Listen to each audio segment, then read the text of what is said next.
काट आया है।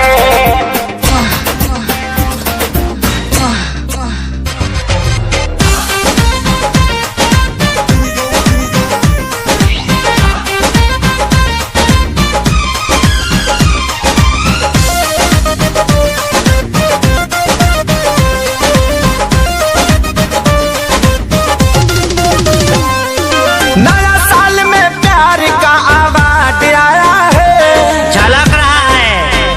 हाँ हाँ नया साल में प्यार का आवाज आया है। लाभार का हो लाभार का, लाभार का ग्रीटिंग कार्ड आया है।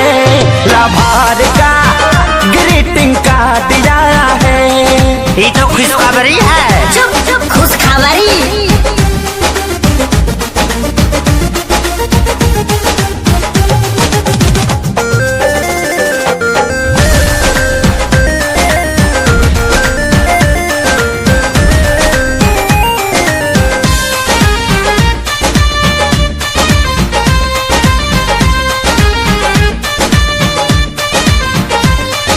पढ़ा हूँ जब से शायरी में तो हो गया हूँ घायल। रात भरी तकिया के नीचे धोके सोया हूँ मोबाइल। क्या लिखी है? चीटी चढ़ती है पहाड़ पे मरने के वास्ते।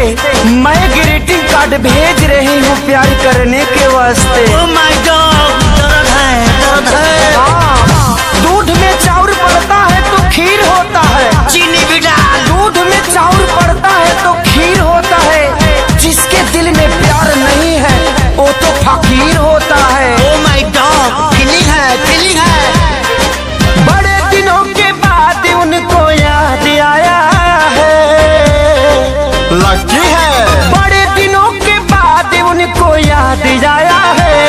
लाभार का हो लाभार का, लाभार का ग्रीटिंग कार्ड आया है। लाभार का ग्रीटिंग कार्ड आया है।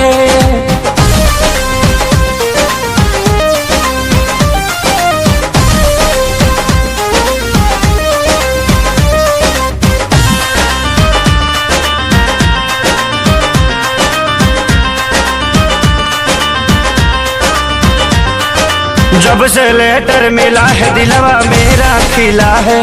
भूल गया हूँ मेरा घर का बना जिला है। छापाड़ा रे पगला, आगाओ बॉक। भेज रही हूँ ग्रीटिंग कार्ड, चंदन से कम नहीं। महक रहा है, महक रहा है। ये जो मेरा दिल है लंदन से कम नहीं। Oh my God! चांदनी चांद से होती है सितारों से नहीं। मैं तो सिर्फ आपसे मोहब्बत करती हूँ जानू, हजारों से नहीं। Oh my God,